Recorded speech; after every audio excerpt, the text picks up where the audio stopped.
thank you, Mr. President. Just want you to know that on behalf of all of us in the Department of Defense, our thoughts and prayers go out to all of those patients and all those victims that have been affected by this terrible virus. And the President and the Vice President talk all the time about the heroes, but I've been out there. I've seen the doctors, I've seen the nurses, and all those that have worked very, very hard. And we're just so proud to be part of this noble calling. For my team, I really made it very, very simple. I said there's 3 legs of this stool, and they all have S's. There's sites, in other words, hospitals. We've got to worry about supplies, and we've got to worry about staff. And so right when Governor Cuomo called the president about almost 30 days ago, he said, I need some help worrying about what could be tens of thousands of hospital room shortages. So the president and Secretary of Defense asked us to fly to Albany with a team.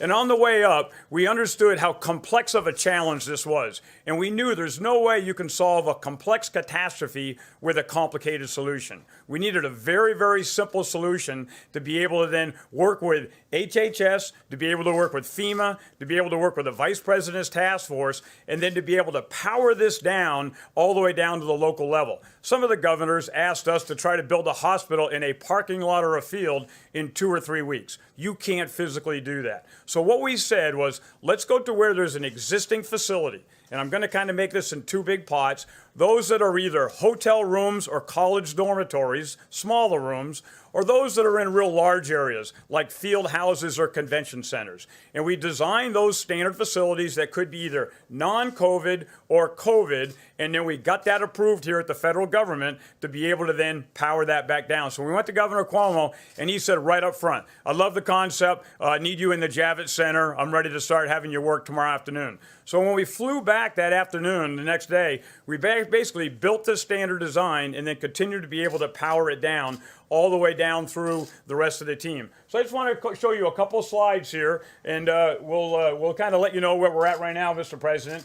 We had to do a bunch of assessments. So somewhere in the order of over 1,100 different locations we went to, and we worked for FEMA, we worked for the president, and we worked for governors and mayors. And we said, what do you think your demand is going to be? And based on a lot of the modeling that's been in this room here, we were able to understand when the peak curve was, but we also were able to understand where's the bed shortage. So then these 1,100 facilities, right now today, sir, we're actually executing 32 different facilities. That's on the order of merit of about 16,000 beds. 8 of those are all done. We've still got a lot more to complete. And in the next week and a half, we're going to complete about 15 more facilities. We've got some pending. Some mayors and governors are still wondering, do they have enough bed space? And what's important here is we need a very agile plan. You can't do something 3 weeks ago and think that this is going to continue to stay, because this virus gets a vote. And this entire team, the federal government, has tried to be as agile as they can, supporting those states and those governors. The beauty of the plan, though, is it doesn't have to be built by the United States Army Corps of Engineers. So we designed about an extra 52 facilities. We gave those to the governors, and I've got to be very, very laudatory to the governors. They then imposed and put a lot of those on the ground and did those themselves. So let's go to, I'm just going to show you some real simple pictures here. Go to the next slide if you don't mind. So this is an example of the JAVITS Center, and you've heard the president talk about it quite a few times. This one, about 2,100 bed spaces. What you get is about a 11 or 12-foot square cubicle. There is lights in there. There's a nurse call, so if you need to be able to call the nurse station. There are nurse stations throughout. There's pharmacies throughout. This one started as non-COVID, but then we came back in and put in central oxygen. So everybody has oxygen right behind their bed to be able to take care of those patients. And again, built this one, about 1,000 patients treated. Let's go to the next one. I was up in Detroit with Governor Whitmer, and she walked us through and told us her intent. Here's where she needed to do this in the TCF Center. You'll see all the cubicles that are laid out. This is right in the middle of a convention floor where there might be like a boat show or a car show, and then went in and built 970 different capabilities there. And again, a lot of great work by my guys in the Corps of Engineers and the rest of the mayors and the city's team all pulling together. Let's go to the next one. This is called the McCormick Place. Governor Pritzker sat us down. He said, here's kind of our intent of what you want to do. Mayor Lightfoot walked us through, and we went into another large convention center. This is actually 3,000 bed spaces, a very, very large build, and got this one done in a relatively short time. And then here's another one that kind of helps you understand the dynamic here. Go to the next one, please. This is in Miami Beach, and I flew in to see Governor DeSantis. And my guys had kind of scoped out about 450 beds, and he said, Todd, how long is it going to take to build this? And we kind of said probably till the 27th of April. And he went to his health people and he said, how long do you need? And they said, the day we need this is the 21st of April. And I told my guys, you don't have till the 27th. Figure out how to get it done by the 20th. This is where you don't get to build to be able to have the perfect solution. You got to be able to get the mission essential done. Lives are on the line here, and we've got to be able to get everything done to be able to save those lives. And let's go to the last one here. This is one we're doing right now, Colorado. This is in Denver, another gigantic convention center. You'll see all the different cubicles here to be able to just bring in that oxygen, 6-inch copper pipe that comes in, and it's all piped throughout the entire convention center, 6 miles of pipe that's able to go in to be able to make that happen. And in closing, I just want to be able to say that we are very, very focused in the Corps of Engineers getting this done. But this is all about the team, the federal team, the state team, the local team, the vice president's task force, and a lot of the people sitting here have informed us of how fast we need to go. And it goes back to, again, all the governors and the mayors that make this happen. But I want to reiterate, President Trump has called me 3 times, and Secretary Esper has been on the phone at least one of those times and said, what else do we need to do to set you up for success? Is there any other knobs we can turn to be able to help you go? And you think about that equation of those 3 S's, I think that with the federal government and the mayors and the cities here, we've effectively taken that first S out of the equation. And so I can't tell you of all the things I've done in my career, this is a noble calling to be able to step up and save American lives. So with that, sir, I thank you very much. Fantastic, Jeff. Thank you very much. Anybody have a question for the General while he's here? Anybody? Because I think it's very self-explanatory. He's done an incredible job. Jeff, do you have a question? Are there more projects, sir, beyond the ones that you've just identified that you'll be working on? So about a week ago, we thought we were about capped at 26. What we're seeing is, and I said the virus gets a vote. We're seeing some of these curves are stretching out where we might have thought we only had 5 or 6 days. We actually have a couple weeks now. Other ones we're seeing exactly the opposite. So where we didn't think there was some, and I'm not going to go into locations here, but we are definitely getting requests in. We've got 6 more requests in just in the last 4 or 5 days. They're a little bit smaller facilities in more remote areas, but our job, we still, if we have enough time to go build, we want to get in there, do the assessment. We work for the mayor and the city and the governor here, and we can still get them done if the mayors and those elected officials make a fast enough. I want to talk about a couple things today, a little bit different than I've spoken about before. Since early March, we've really been focusing on 2 key concepts for testing. Number 1, to assure and expand supplies in the U.S. market. This is really critical because we were talking about really a cottage industry with very minimal suppliers that we were asking to supply over a 2-week period of time the normal production that would be for at least a year. And as simple as a swab is not a swab is not a swab. And we need to be very careful that when we put something in a person and tell them a test result that it's really correct.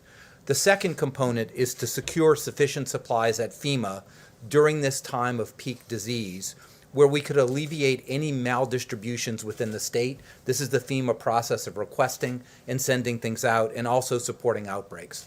So starting in my office many weeks ago, we assembled a multidisciplinary team of really incredible people.